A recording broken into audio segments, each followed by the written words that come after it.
Hello दोस्तों, नमस्कार। तो परसेंटेज चल रहा था भाई आपका इस क्लास में। तो परसेंटेज की हमने 2 क्लास करा दी थी और ये तीसरी क्लास है। तीसरी क्लास में हमने सीट बना दी है अगली। ओके, ये सीट नंबर 2 है आपकी। तो सीट नंबर 2 में जितने भी क्वेश्चन हैं सभी की इसकी पीडीएफ भी और पीपीटी भी आपको मिल जाएगी टेलीग्राम चैनल पर। वहाँ से आप क्या कर लेंगे, पीडीएफ को डाउनलोड कर लेंगे और प्रैक्टिस कर सकते हो आसानी से। जितने भी भाई क्लास से पहली बार जुड़े हैं वो चैनल को सब्सक्राइब कर लें, क्योंकि रेगुलर आपको क्लास मिलती रहेगी। स्टार्ट करते हैं। जैसे पहला क्वेश्चन है आपका, अब कुछ इस तरह के लॉजिकल वाले सवाल होंगे इनमें आपको समझना है केवल, ठीक है ना। क्वेश्चन ने ये कहा है कि एक गांव में 30% लोग शिक्षित हैं।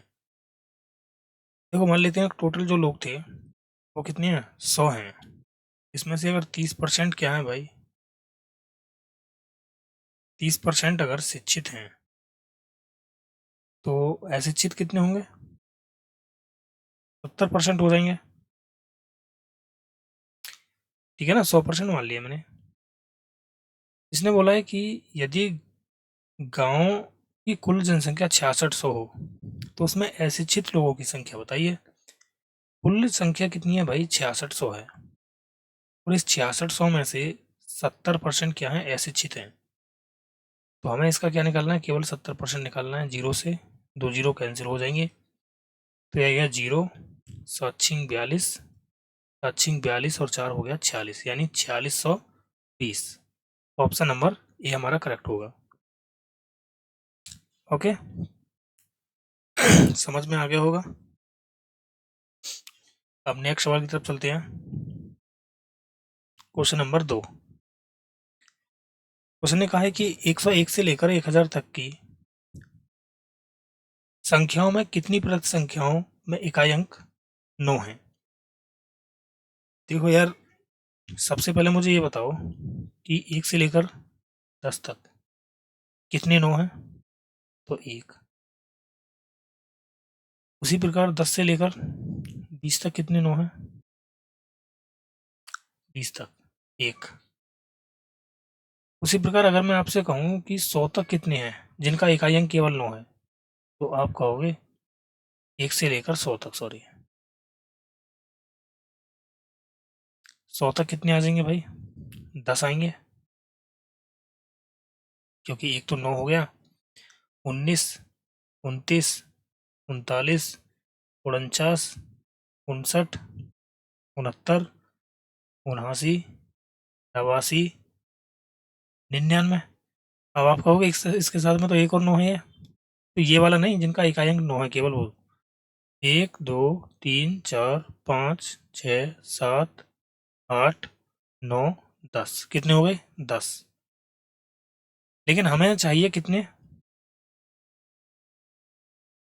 हमें चाहिए 101 से ऊपर के और 1000 से नीचे के। तो हमने ये देखा कि यार मुझे ये बताओ कि 1 से लेकर 10 तक, सॉरी 100 तक कितने 9 आए। तो आप कहोगे 1 से लेकर 100 तक जो 9 अंक हैं जिनका इकाई अंक 9 है वो 10 हैं। लेकिन हमें चाहिए यार 101 से लेकर 1000 तक। तो मुझे ये बताओ इसमें कितने 100 के पेयर बन चुके हैं यहाँ पर, 900 बने होंगे। तो यार 1 से लेकर 100 तक यानी 100 में कितना है, 10। तो 900 में कितने हो जाएंगे भाई, 900 में हो जाएंगे 90। यानी कि 101 से लेकर 1000 तक ऐसी 90 संख्याएं हैं जिनका इकाई अंक 9 है। क्लियर हुआ यहाँ तक, ठीक है। अब 90 संख्या हैं जिनका यह इकाई अंक 9 है, और भाई कितने में से हैं ये, 900 में से। तो परसेंटेज के लिए क्या करोगे आप, 100, 2 जीरो से 2 जीरो कैंसिल हो गई, 9 से ये 10 बार कट जाएगा, तो आंसर कितना आ गया हमारा, 10% आ गया। तो ऐसी कितनी संख्या में 10% है। ओके, इस तरह का सवाल जब भी आप बनेगा तो आप आसानी से उसे कर सकते हो। अब चलते हैं नेक्स्ट सवाल की तरफ। क्वेश्चन नंबर 3, एक परीक्षा में 92% छात्र उत्तीर्ण हुए हैं, मतलब पास हुए हैं। देखो यार, अगर 92% टोटल छात्र मान लेते हैं कक्षा में कितने हैं, 100% हैं, और पास वाले कितने हैं, तो पास वाले हैं 92%। तो फेल वाले कितने होंगे फिर यहाँ पर, 8%। ये क्या होंगे, फेल। उसने बोला है कि और 480 छात्र अनुत्तीर्ण हुए हैं, मतलब फेल हुए हैं, यानी 8% की वैल्यू क्या है, 480 है। तो 1% की वैल्यू कितनी हो गई, 8 से कटराए 60 बार। उसने बोला परीक्षा में कितने छात्र शामिल हुए थे, तो परीक्षा में 100% छात्र यहाँ पर शामिल हुए थे, तो 100% की वैल्यू कितनी आ जाएगी यहाँ पर, 6000। तो परीक्षा में जो छात्र थे वो कितने थे, 6000 थे। ऑप्शन नंबर सी हमारा करेक्ट होगा। ओके, नेक्स्ट सवाल की तरफ चलते हैं। देखिए, अच्छा सवाल है ये। उसने कहा है कि 1,50,000 की धनराशि को ABC के मध्य इस तरह विभाजित किया जाता है। पहले मैं लिख लेता हूँ ABC, ABC, जिससे उन्हें 20%, 30% और 50% प्राप्त हो, यानी 20 तो हो रहा है ए को, 30 हो रहा है किसको भाई, बी को, और 50% प्राप्त हो रहा है सी को। अब इसने बोला है कि ए को उतनी धनराशि प्राप्त हुई जितनी उसे एक और धनराशि के बंटवारे में मिली थी। ठीक है ना, ए को कितनी धनराशि प्राप्त हुई है, जितनी उसे एक और धनराशि के बंटवारे में मिली थी। ओके, आगे देखेंगे, जिसे उन तीनों के मध्य 50%, 30%, 20% के प्रतिशत में विभाजित किया गया था। ज्ञात कीजिए कि बी को उन दोनों बंटवारों में कुल कितनी धनराशि प्राप्त हुई है। समझना है पर अब देखो,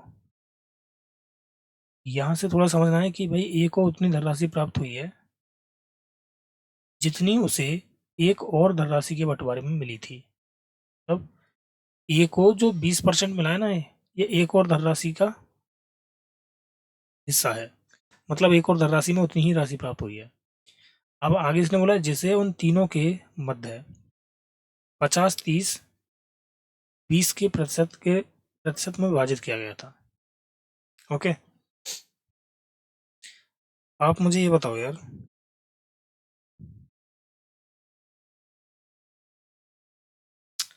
सबसे पहले एक काम करता हूँ मैं कि इस राशि को है ना बांट लेता हूँ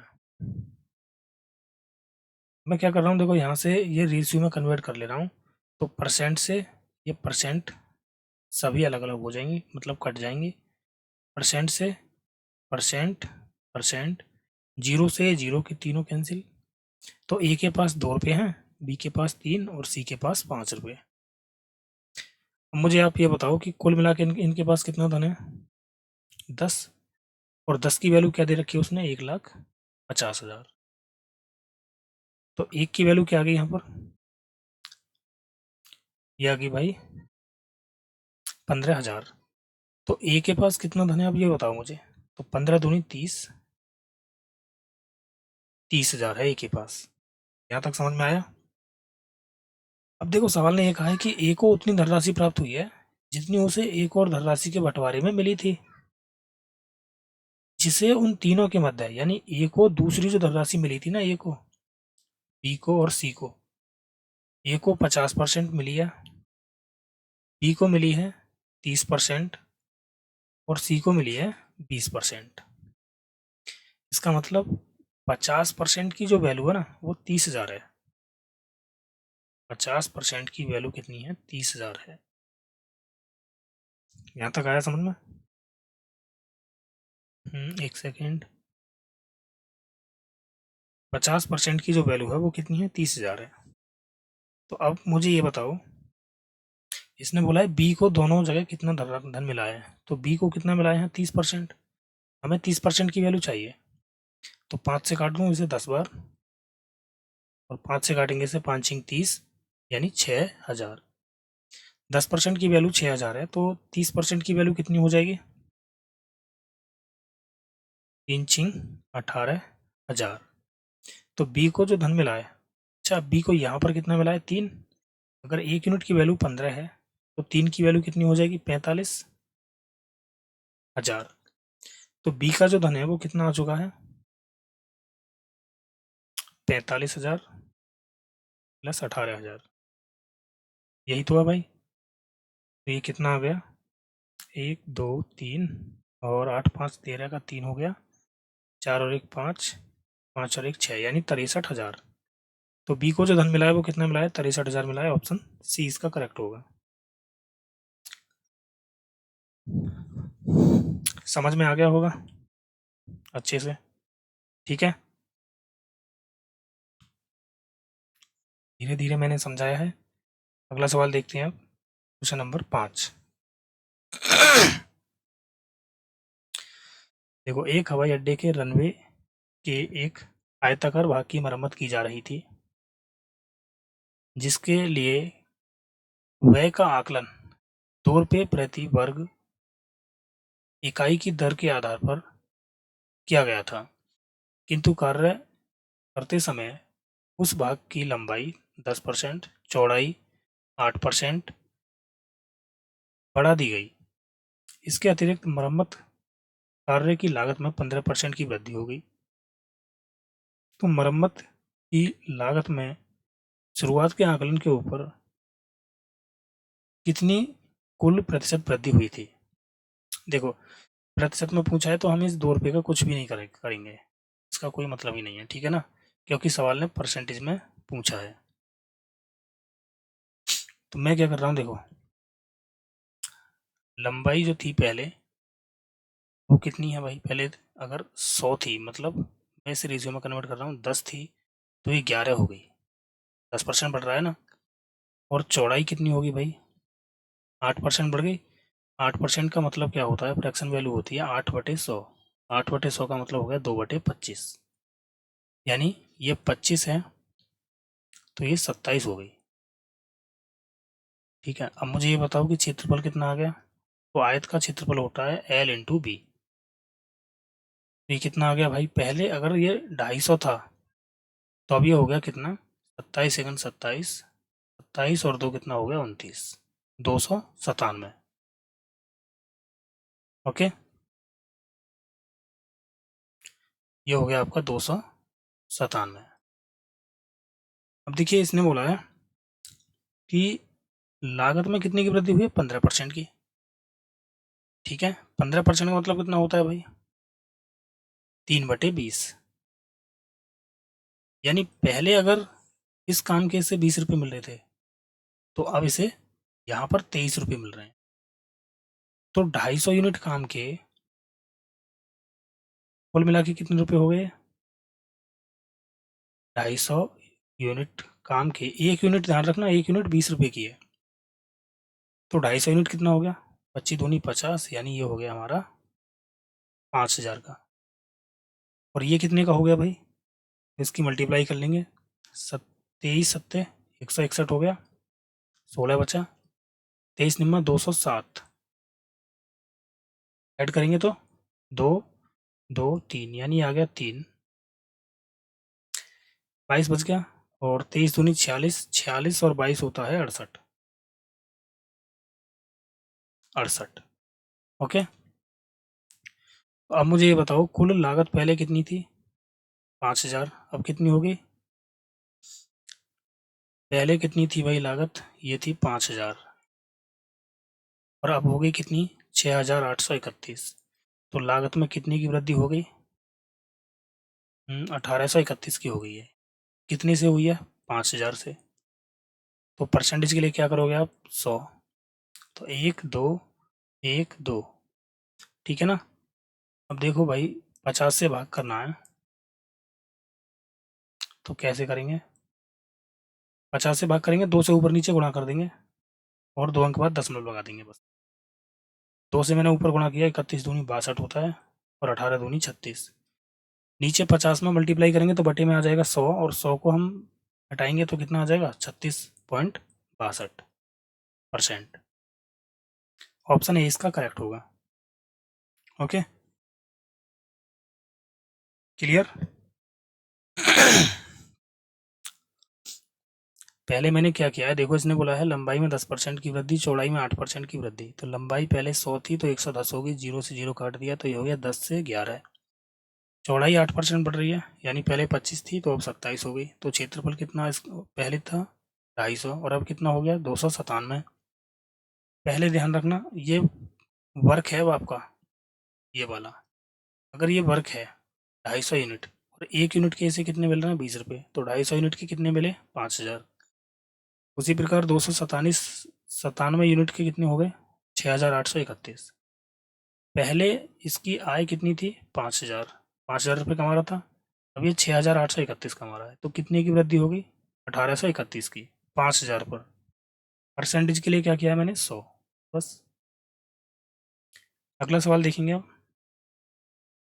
देखो सवाल यह है कि सचिन ने 4 चौकों और 6 छक्कों की मदद से 120 रन बनाए।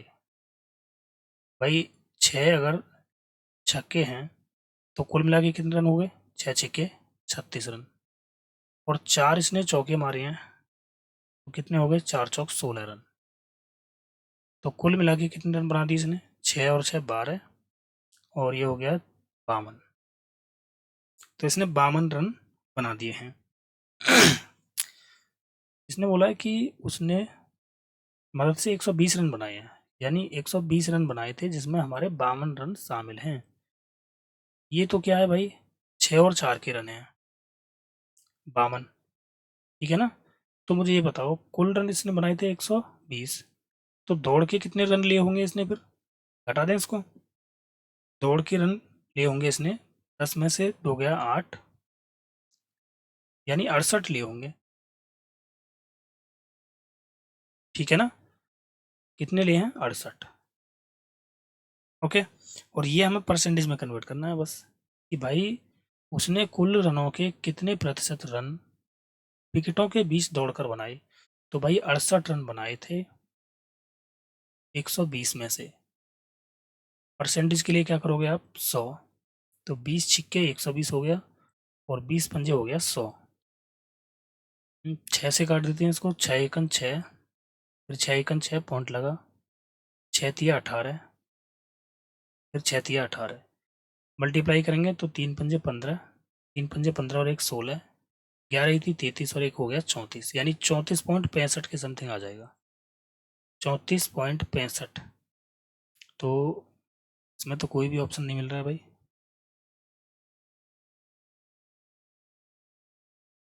मिस्टेक कर दिया क्या मैंने 6, अच्छा यार यहाँ पर मिस्टेक कर दिया हमने भाई, 6 ये 4 हैं, ये उल्टा कर दिया हमने।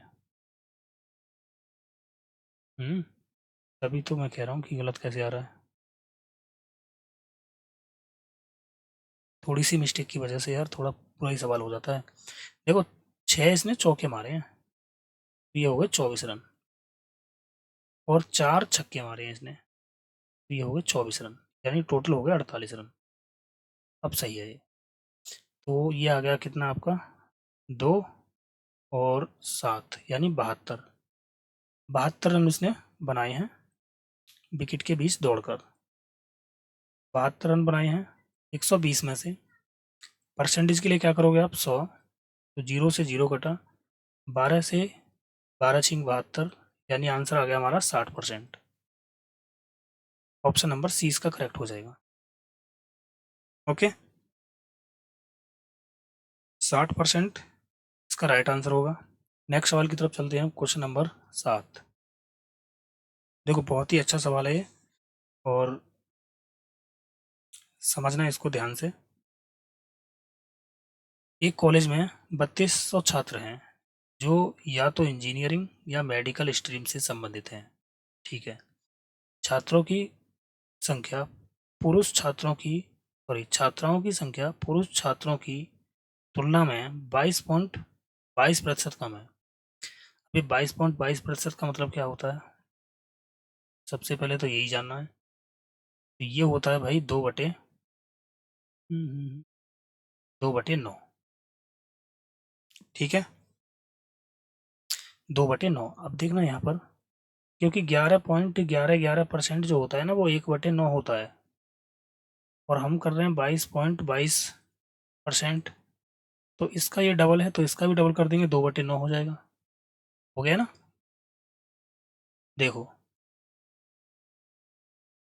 सवाल ने ये बोला है छात्राओं की संख्या छात्रों की तुलना में कितनी कम है? 22% कम है।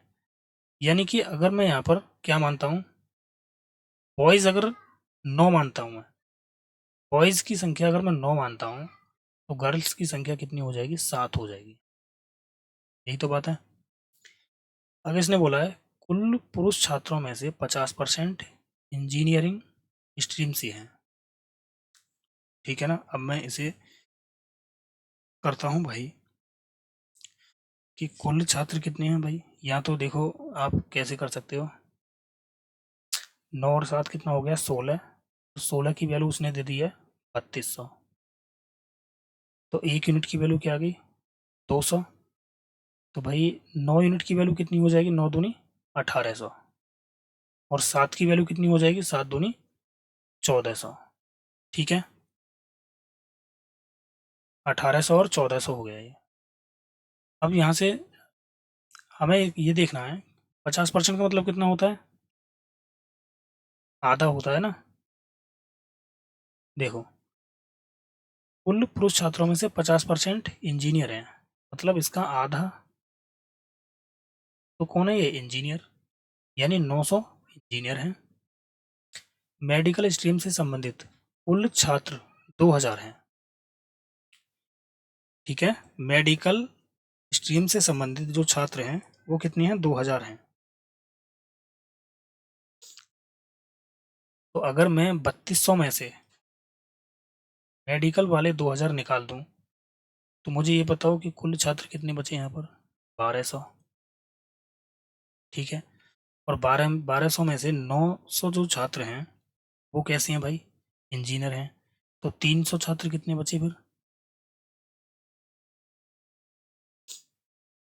300 बचे ना ये।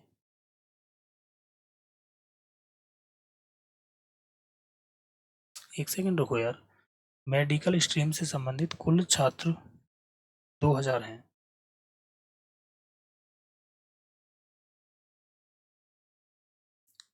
मेडिकल से संबंधित कुल छात्र कितने हैं? 2000 हैं। तो छात्रों की जो संख्या आ गई यार, ये कितनी आ गई भाई? 1200 आ चुकी है। 1200 में से तो कितना बचा होगा फिर? 300 बचा होगा। 300 और ये 900, 1200 तभी तो बनेंगे। सही हो रहा है क्या?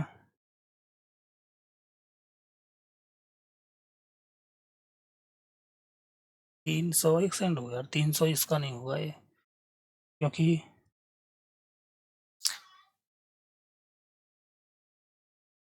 दोबारा से देखते हैं एक बार।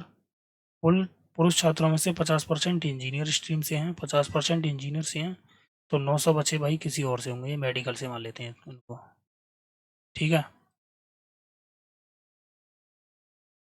900 मान लेते हैं मेडिकल से।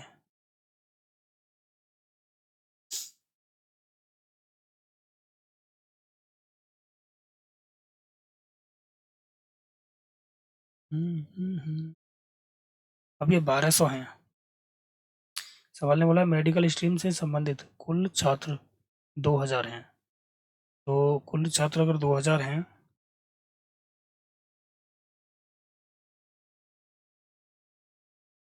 अच्छा यहाँ पर ठीक यार, ये 1200 क्या आ गए भाई? 1200 आ गए इंजीनियर वाले। जो इंजीनियर है ना वो 1200 हैं। मुझे ये बताओ, ये मेडिकल वाले हैं छात्र, ठीक है ना? अगर ये 900 में 900 इंजीनियर हो गए इसमें से, तो मुझे ये बताओ 1200 टोटल इंजीनियर हैं, तो फिर कितने बचे भाई? 300 लड़की इंजीनियर बची होंगे। लड़की अगर 300 इंजीनियर हैं तो फिर जो मेडिकल वाली होंगी वो कितनी होंगी? 1100 होंगी। ठीक, 1100 होंगी। अब इसने ये पूछा है कि इंजीनियर से संबंधित छात्राओं की कुल संख्या कुल छात्राओं का कितना प्रतिशत है लगभग। ठीक है, तो इंजीनियर कितनी है भाई? ये 300 हैं। और कुल छात्र कितने हैं? 3200।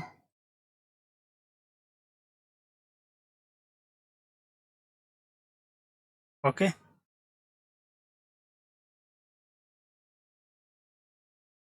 तो परसेंटेज के लिए क्या करोगे आप? 100। देखिए यहाँ पर इसने बोला है कि what percent of total girls students, find the number of girls student belong to engineering. ठीक है, इंजीनियरिंग वाले को परसेंटेज पूछा है, लेकिन ये टोटल लड़कियों का पूछा है यार इसने। तो टोटल लड़की कितनी आ गई यहाँ पर? टोटल लड़की तो भाई कितनी है? 1400 है। 1400।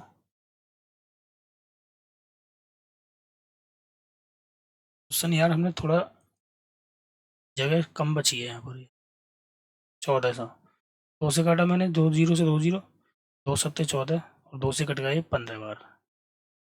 7 से भाग करेंगे तो कितना आ जाएगा? 7 दूनी 14, 10 बचा, 7 1 7.3 बच गया ना, 7 चौक 28, तो 21.4 के समथिंग जाएगा। तो ऑप्शन नंबर आ जाएगा सी, 21.43। ओके, 21.43 ये हमारा करेक्ट आंसर हो जाएगा। अभी आपकी समझ में हो सकता है नहीं आया हो, मैं दोबारा इसे बता देता हूँ।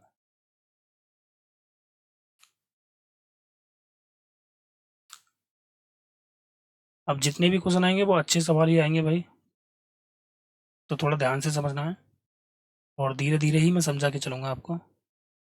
देखो, बॉयज़ और गर्ल्स हैं, बॉयज़ और गर्ल्स, अगर ये 9 हैं तो ये 7 हैं। टोटल छात्र कितने हो गए? 16। 16 की वैल्यू कितनी है? 3200। तो एक की वैल्यू क्या आ गई यहाँ से? 200। ठीक है, तो 9 की वैल्यू कितनी आ जाएगी? 1800।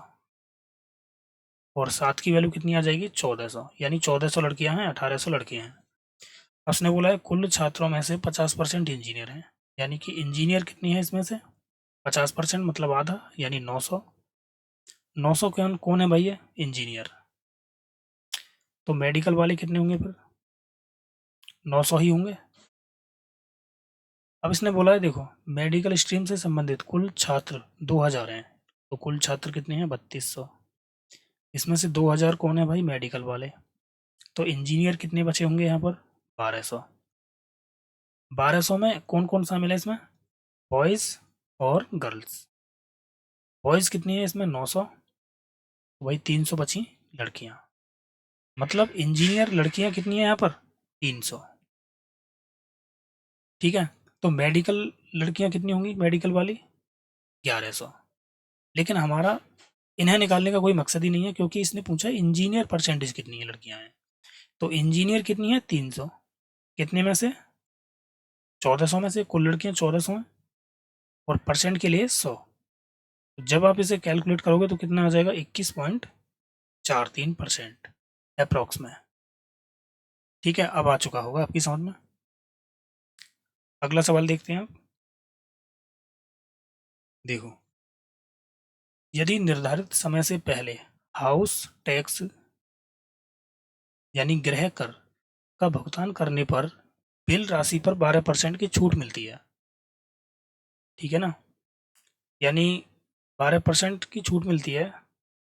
तो अगर मैं मान लेता हूँ कि ये 100 रुपये है, 100% है, और अगर हम भाई पहले ही जमा कर रहे हैं तो 12% का डिस्काउंट मिल रहा है,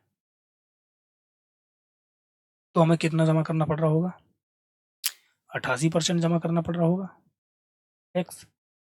इसने बोला निर्धारित समय से पहले टैक्स का भुगतान करके किसी व्यक्ति को 2100 रुपये की छूट मिली।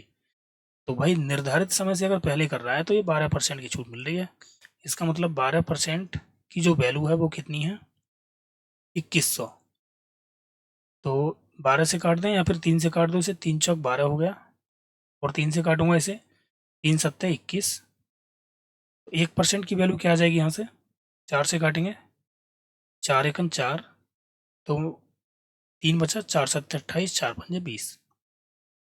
हाउस टैक्स की राशि कितनी है, हाउस टैक्स की राशि कितनी है, 100% है टोटल। तो 100% की वैल्यू कितनी आ जाएगी, 17,500। हाउस टैक्स की राशि कितनी है, 17,500, ऑप्शन बी। Okay, clear. देखिए बी सी ऊपर नीचे हो गया है, टाइप गलत हो गया है। नेक्स्ट सवाल चलते हैं अब, क्वेश्चन नंबर 9। इसी कक्षा में 5 वर्ग हैं जिनमें क्रमशः 20, 30, 40, 45 और 60 छात्र हैं, ठीक है ना। इसमें 20 हैं, सॉरी 25 हैं। यार इसमें कितने हैं भाई, 25। इसमें 30 हैं, इसमें 40 हैं, एक में 45 हैं और इसमें 60 हैं। ये 5 ग्रुप हैं ये। फर्स्ट,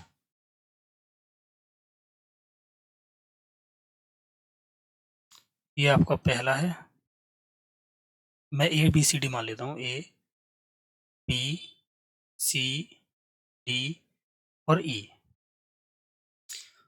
अब इसने बोला है इन वर्गों की उत्तीर्ण प्रतिशतता क्रम से 20%, 30%, 35%, 40% और 100% है।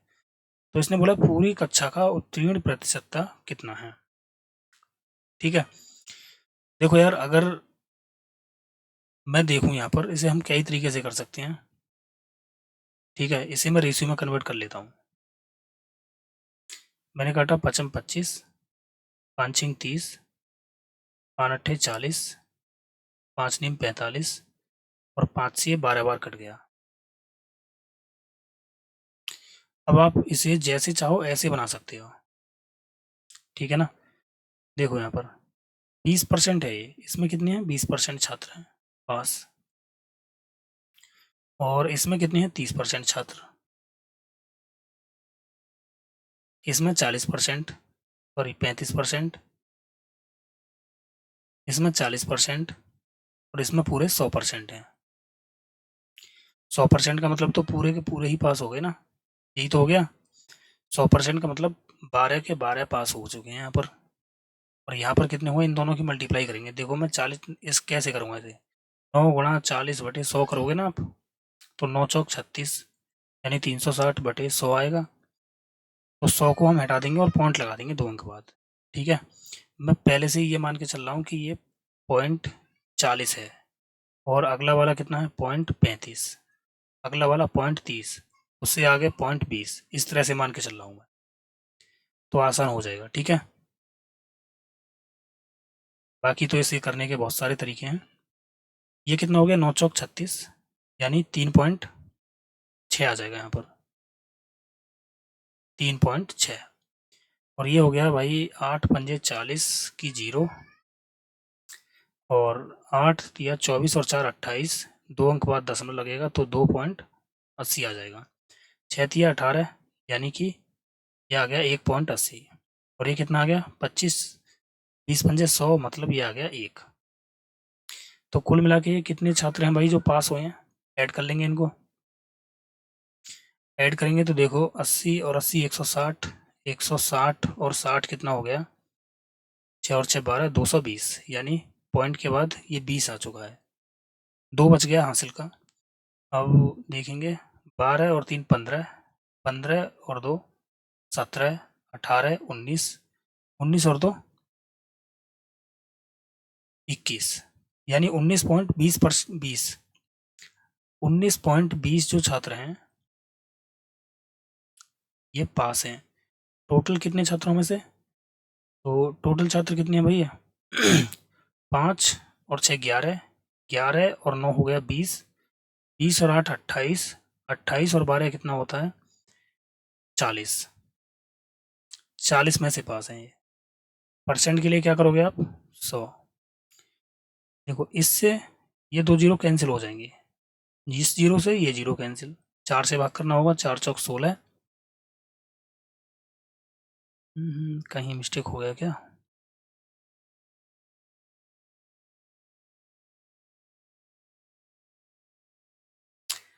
जोड़ना यार एक बार इसको, कहीं पर मिस्टेक तो नहीं हुआ है। दोबारा से जोड़ लेते हैं, ठीक है। या फिर गुणा में कहीं गलती हुई हो हमसे, क्योंकि इतना तो दिख ही नहीं रहा है।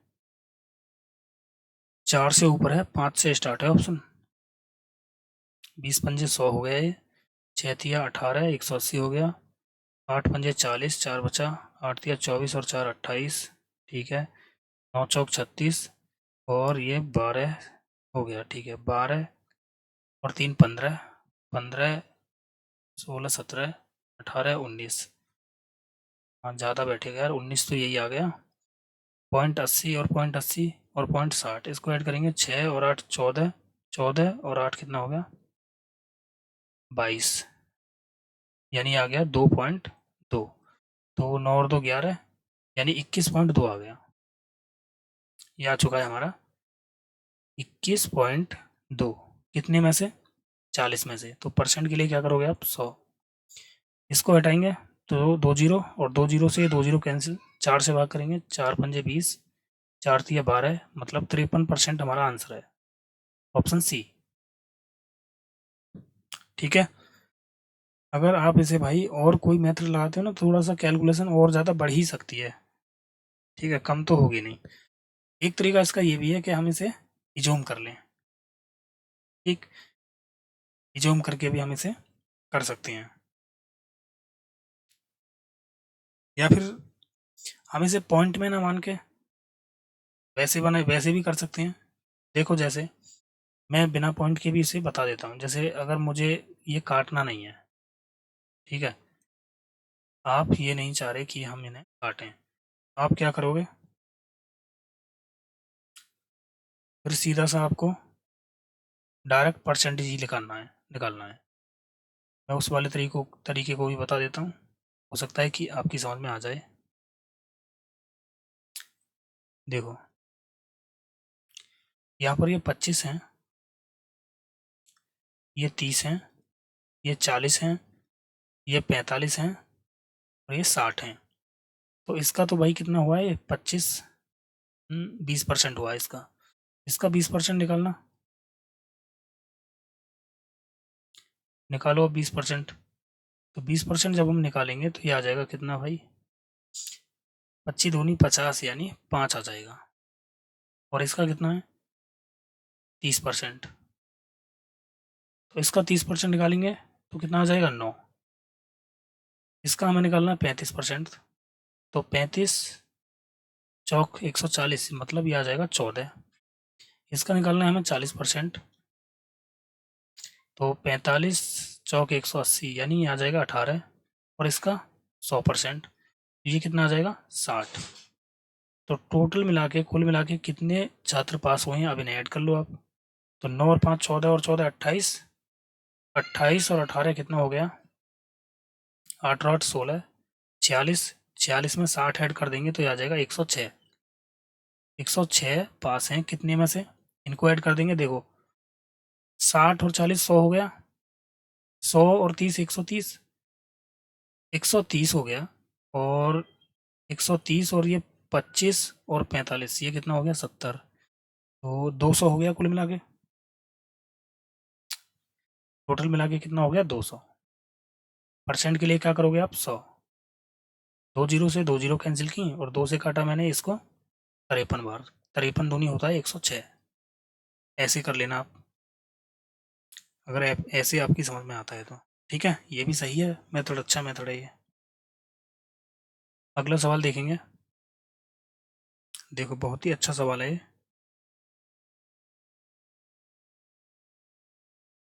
उसने कहा है कि एक से बड़ी किसी संख्या के संदर्भ में इस संख्या और इसके व्युत्क्रम का अंतर, मान लेते हैं कि संख्या मैंने x मान ली हुआ।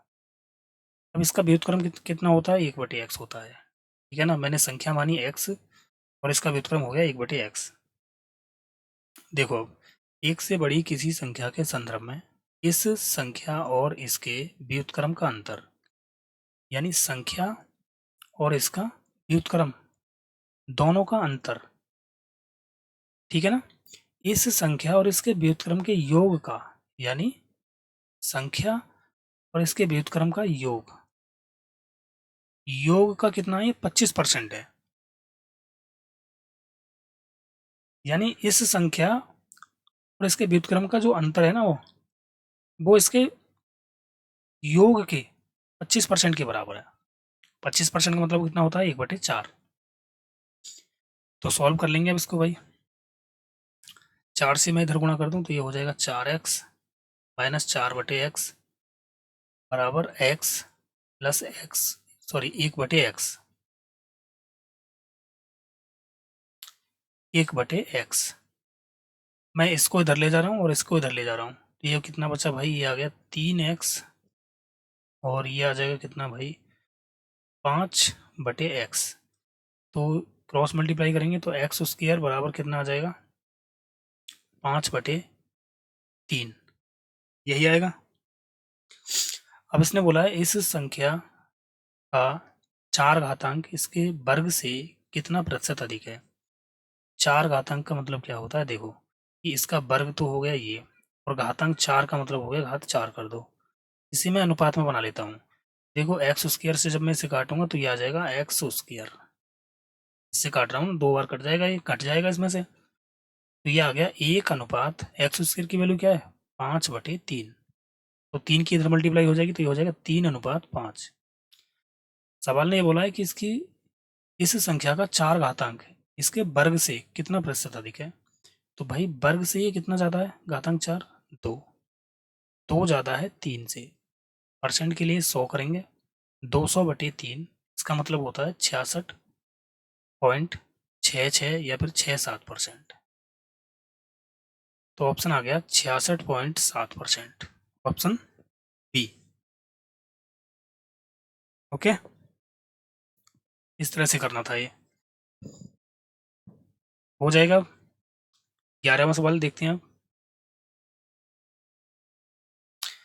देखो ये सवाल अच्छा सवाल है।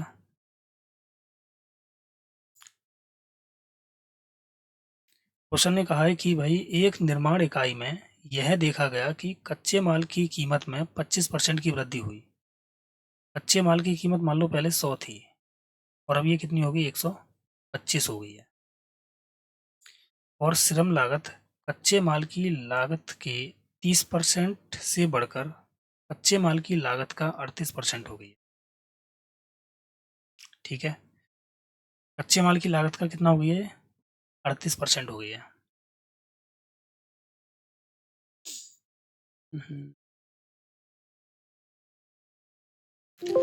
देखिए अब यहाँ पर इसे करने का भाई तरीका है। जैसे आपको पता होगा कि उसका एक तरीका होता है कि एक्सपेंडिचर बराबर क्या होता है, expenditure income into conjunction, conjunction या फिर कंजप्शन उसे बोलते हैं, फिर क्वांटिटी बोल देते हैं। उसी प्रकार यहाँ पर क्या होता है, क्वेश्चन इसमें है कितना, देखो श्रम लागत, श्रम लागत का मतलब होता है रॉ मटेरियल, रॉ मटेरियल। तो सॉरी लेबर कॉस्ट होगा ये, लेबर कॉस्ट, लेबर कॉस्ट। ध्यान रखना इस वाले सवाल को क्योंकि ये अच्छा सवाल है। और देखो लो लेबर कॉस्ट किसके बराबर होगा, ये होगा रॉ मटेरियल इनटू कंजप्शन यानी क्वांटिटी। ठीक है, यानी कि खपत जिसे हम बोल देते हैं। तो ये ध्यान रखना, ये क्या हो गया, एक्सपेंडिचर बराबर इनकम इनटू कंजक्शन, वही चीज होगी ना, रॉ मटेरियल। ठीक है,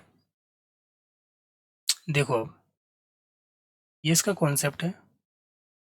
तो लेबर कॉस्ट भाई देखो इसने बोला है कि कच्चे माल की कीमत 25% बढ़ रही है, यानी रॉ मटेरियल हो गए, रॉ मटेरियल जो है ना वो कितना बढ़ रहा है, 25% बढ़ रहा है। तो 25% का मतलब हो गया 5/4। और श्रम लागत कच्चे माल की लागत से 30% बढ़कर कच्चे माल की लागत का 38% हो रही है। यानी लेबर कॉस्ट जो है ना वो 130% हो रही है 100 से। कब, जब ये रॉ मटेरियल कितना बढ़ रहा है, 38%, मतलब 138/100। अब इसने बोला है क्वांटिटी, तो क्वांटिटी तो हमें पता नहीं है, क्वांटिटी हम कितने मान लेते हैं, क्यू ही मान लेते हैं। इसने बोला कच्चे माल की खपत में कितने प्रतिशत की कमी की जाए ताकि लागत को वृद्धि से पहले की लागत के बराबर रखा जा सके, यानी लागत को वृद्धि से पहले की लागत के बराबर रखा जा सके। अब सॉल्व कर दो बस इसको।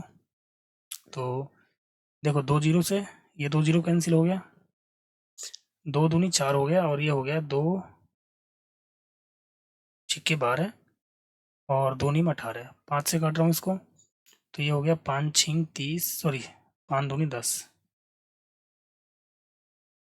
5 दूनी 10 और 5 छिंग 30, तो ये आ गया 26 दूनी 52 बटे में आ जाएगा 69, और ये आ गया हमारा क्वांटिटी। यानी क्वांटिटी पहले कितनी थी, 69 थी, और अब ये कितना हो गया, 52 हो गया। ये 52 है यहाँ पर। अगर ये 52 हो गया तो ये कितना कम हो गया भाई, ये हो गया आपका 7 और 1 17 कम, 17 कम हो गया। कितने से हुआ है 17, 69 से। तो परसेंटेज के लिए क्या करोगे आप, 100। ये हो गया 1700 बटे 69, 1700 बटे 69। ठीक है, अब इसे थोड़ा सा मैं क्या कर लेता हूँ, 70 मान लेता हूँ। अगर मैं 70 मान के करूँगा तो नज़दीक पहुँच जाऊँगा। 70 माना मैंने, 0 से 0, 7 से घट रहा हूँ उसे, तो 7 दूनी 14, 14 3 30 हो गया, 7 चौक 28, यानी 24 के समथिंग जाएगा हमारा, 24 के समथिंग, 24.6। कितना आ गया, 24.6%। ये हमारा आंसर हो जाएगा। ओके, अच्छा सवाल था भाई ये, और इसे करने के और भी कई सारे तरीके हैं, लेकिन इसी तरीके से करना तो अच्छा रहेगा जो मैंने आपको बताया है। आप इससे क्या करोगे, भूलोगे नहीं। ये जो मैंने आपको यहाँ पर बता दिया है ना, ये वाला, इससे आप क्या नहीं करोगे, भूलोगे नहीं ये चीज़ जो है। ओके, नेक्स्ट सवाल की तरफ चलते हैं। Question number 12। 12वां क्वेश्चन है कि एक संख्या को 3 से गुणा किया जाए तो प्राप्त दूसरी संख्या 116 से ज़्यादा है, उतनी ही मूल संख्या 116 से कम है। देखो, ये मैंने कल भी कराया था। अगर संख्या का 3 गुणा कर दे रहे हैं हम, मान लो कोई संख्या x है और मैंने इसका कर दिया 3 गुना, तो ये हो गया 3x। 3 गुना करने पर ये 3x जो है ना 116 से ज़्यादा है, और ये कितनी ज़्यादा है, जितनी मूल संख्या से, सॉरी, मूल संख्या 116 से कम है। मूल संख्या 116 से कम है। देखो सवाल ने बोला है एक संख्या को 3 गुना किया जाए तो प्राप्त दूसरी संख्या 116 से ज़्यादा है। प्राप्त दूसरी संख्या कौन सी हुई है भाई, अगर मूल संख्या x थी तो 3x कर दिया, तो प्राप्त संख्या 3x है। 3x से 3x 116 से ज़्यादा है, ठीक है। उतनी ही मूल संख्या 116 से कम है। मूल संख्या x थी तो 116 से कम कर दिया। अब इस x को इधर लेकर जाऊंगा मैं, तो ये हो जाएगा 4x, और इसे इधर ले जाऊंगा तो कितना हो जाएगा 232। 4 से काटूंगा तो 4 पंजे 20 और 4 अट्ठे 32। उसने बोला मूल संख्या का 40%, मतलब इसका इसने 40% पूछा है, तो 40/100, 0 से 0 काटा, 4 अट्ठे 32, 3 बचा, 4 पंजे 20 और 3 23, यानी 23.2%। सॉरी, परसेंट नहीं है ये, परसेंट में तो इसने पूछा था, तो 23.2 हमारा करेक्ट आंसर होगा। ये क्वेश्चन मैंने कल की भी क्लास में कराया था, ठीक है। अगला सवाल देखेंगे, क्वेश्चन नंबर 13। टॉम ने एक निश्चित धनराशि का 20% अंश अली को दे दिया, ठीक है ना। जैसे जैसे सवाल कह रहा है मैं ऐसे ऐसे कर रहा हूँ, ठीक है। देखो ये टॉम है और ये अली है। एक निश्चित धनराशि का 20% अली को दे दिया, तो 20% आ गया अली के पास। प्राप्त धनराशि में से अली ने 25% शिक्षण शुल्क एवं 35% विद्यालय के यूनिफॉर्म पर खर्च कर दिया, ठीक है ना। तो 25% और 35%, खर्च कर दिया इसने, कुल मिला के 30 और 30 60% इसने खर्च कर दिया है। 60% अगर इसने खर्च कर दिया तो बचा कितना इसके पास, 40%। और 40% का मतलब हो गया 8%। 8% अभी इसके पास बचा है, यही तो बात है। इन खर्चों के पश्चात अली के पास 2800 रुपये की धनराशि शेष थी, यानी हमारे हिसाब से तो 8% है, उसके हिसाब से कितनी है 2800। तो 1% की वैल्यू कितनी आ गई यहाँ पर, 8 दिया 24 और 8 पंजे 40, यानी 350। अब इसने बोला है आरंभिक धनराशि क्या थी, तो आरंभिक धनराशि भाई परसेंटेज में है, अगर मान लो इसके पास 100 थी स्टार्टिंग में, तो 100 ही होगी भाई आरंभिक धनराशि। तो आरंभिक धनराशि 100% है, तो 100 की वैल्यू कितनी हो जाएगी, 35,000। 35,000 ऑप्शन बी हमारा करेक्ट होगा। ओके, नेक्स्ट सवाल देखेंगे। एक संख्या को 6 से भाग करना था। मान लेते हैं एक संख्या वो 1 है, मैंने 1 मान लिया। एक संख्या को 6 से भाग करना था, किंतु भूल से संख्या को 6 से गुणा कर दिया, मतलब 1 को 6 से गुणा कर दिया। तो ज्ञात कीजिए भूल के कारण उत्तर में कितने प्रतिशत परिवर्तन हुआ। ठीक है, तो यहाँ पर मैं इसे रेशियो में कन्वर्ट कर लेता हूँ। तो भाई 1 अनुपात, मैं इसे 6 की मल्टीप्लाई कर दूँ, 36 लिख सकता हूँ। तो मुझे ये बताओ कितने की भूल हुई उससे, 35 की भूल हुई। 35 की इससे भूल हो चुकी है, कितने पर से, 1 से। तो परसेंट के लिए क्या करोगे आप, 100। तो आंसर कितना आ गया, 3500। 3500% की इसने भूल कर दिया। सवाल में ऑप्शन है तो सही भाई, ऑप्शन ऑप्शन नंबर ए। मैंने सोचा यार कि ऑप्शन ही नहीं है इसमें, ऑप्शन ए इसका करेक्ट है। ओके, आ गया समझ में। भाई एक मैंने संख्या मान ली, एक में 6 से भाग करने के लिए बोला था, तो मैंने 6 से भाग कर दिया। फिर इसने बोला कि भाई उसने गलती कर दी है, 6 से गुणा कर दी, तो मैंने रेशियो में कन्वर्ट कर लिया। ये 6 की मल्टीप्लाई यहाँ की, तो 1:36 आ गया। तो एक थी वो संख्या, 36 बना दी इसने, तो 35 की भूल कर दी इसने। ओके, अगला सवाल, लास्ट सवाल है ये आज का। अजय किसी संख्या में से 5 घटाना चाहता था। अब इसको हम वेरिएबल से करेंगे। मान लेते हैं संख्या वो x है, इसमें से 5 घटाना चाह रहा है वो, किंतु उसने 5 घटाने के बजाय 5 जोड़ दिए, यानी x+5 कर दिया उसने, जोड़ दिए। तो ज्ञात कीजिए परिणाम में कितने प्रतिशत परिवर्तन हुआ। तो भाई यहाँ तो हम कुछ निकाल ही नहीं सकते, निकाल सकते हैं, इसने केवल ये बोला है कि 5 जोड़ दिया एक बार और एक बार 5 घटा दिया है, तो इसे हम ज्ञात नहीं कर सकते भाई, can not be determine. Okay, क्योंकि आगे कुछ और भी बोला ही नहीं है। अगर वो बोल देता कि भाई 100 में इसने 5 घटा दिया तो 95 हो गया, और 100 में इसने 5 जोड़ दिया तो 105 हो गया, तो इस तरह से बोलता तो हम कर भी देते उसे।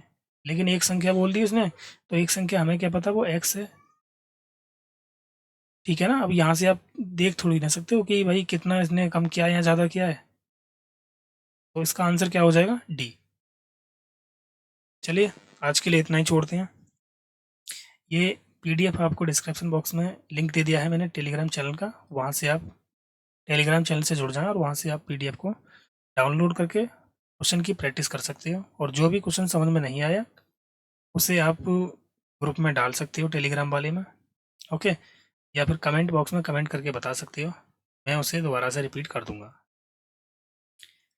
तो आज के लिए इतना ही काफ़ी है, चलिए मिलते हैं अगली क्लास में। ओके बाय, जय हिंद जय भारत।